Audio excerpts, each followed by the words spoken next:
எது சுவிசேஷம்? அதை எப்படி பிரசங்கிப்பது? அதனால் ஏற்படும் நன்மைகள் என்ன? சுவிசேஷம் அல்லது காஸ்பல் என்பது இயேசு இந்த உலகத்தில் வாழ்ந்தபோது அவருடைய வாயை திறந்து பிரசங்கித்த வசனங்கள் தான். இதை நாம் மத்தேயு, மார்க்கு, லூக்கா, யோவான் சுவிசேஷத்தில் காண முடியும். அப்படி என்றால் இயேசு இந்த உலகத்தில் வந்து நமக்காக தன் ஜீவனை கொடுத்து மீண்டும் உயிர் தெழுந்து பரம் ஏறி போய் நமக்கு தேற்றவாளனாகிய பரிசுத்த ஆவியானவரை கொடுத்திருக்கிறார். அவர் நம்மை சகல சத்தியத்திலும் போதித்து உணர்த்துவார்.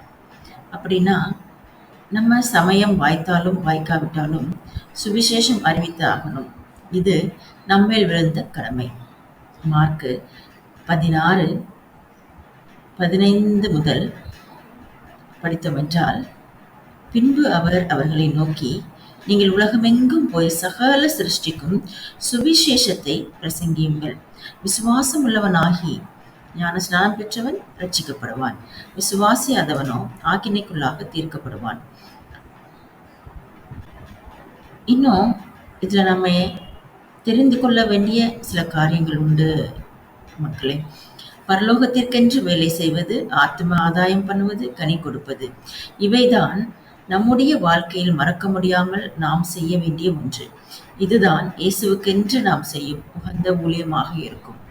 இயேசு நம்மை அவர் பேசிய வார்த்தைகளிலிருந்து மட்டுமே எடுத்து பிரசங்கிக்க அனுமதி கொடுத்திருக்கிறார். பரிசுத்த ஆவியானவரால் போதிக்கப்பட்டு பிரசங்கிப்பது, யாராவது இந்த சுவிசேஷத்தை பிரசங்கியாமல் தன்னுடைய சொந்த வார்த்தையின் மூலமாகவோ இல்ல வேற ஏதாவது கட்டுக்கதைகளின் மூலமாகவோ, யோவான் 7:16 முதல் 18 வரை, இயேசு அவர்களுக்கு பிரதியுத்தரமாக, என் உபதேசம் என்னுடையதாயிராமல் என்னை அனுப்பினவருடையதாயிருக்கிறது. அவருடைய சித்தத்தின்படி செய்ய மனதுள்ளவன் எவனோ அவன் இந்த உபதேசம் தேவனால் உண்டாயிருக்கிறதோ, நான் சுயமாய் பேசுகிறனோ என்று அறிந்து கொள்வான். சுயமாய் பேசுகிறவன் தன் சுய மகிமையை தேடுகிறான். தன்னை அனுப்பினவரின் மகிமையை தேடுகிறவனோ உண்மை உள்ளவனாயிருக்கிறான். அவனிடத்தில் அநீதி இல்லை. கதைகளின் மூலமாகவோ இல்ல வேறு எந்த ஒரு உபதேசத்தையோ பிரசங்கித்தால் அது சாபமாக எண்ணப்படும். கலாத்தியர் 1:8 இவ்வாறு கூறுகிறது, சுவிசேஷத்திற்கு வெளியில் இருந்து அவருடைய சொந்த யோசனையின்படி சுயமாய் பிரசங்கிக்கிறவன் சபிக்கப்பட்டவன். அருமையான தேவ ஜனமே, இன்றைக்கு தியானித்த இந்த வசனங்களின் மூலமாக நம்மை நாமே ஆராய்ந்து நாம் கேட்க வேண்டிய உபதேசம் என்ன, நாம் பிரசங்கிக்கும் உபதேசம் எப்படிப்பட்டது, நாம் எப்படிப்பட்ட சுவிசேஷத்தை கேட்டுக்கொண்டிருக்கிறோம் என்று ஒரு நிமிடம் நிதானித்து பாருங்கள். இந்த வசனத்தை மீண்டும் மீண்டும் நீங்க படித்து பாருங்கள்.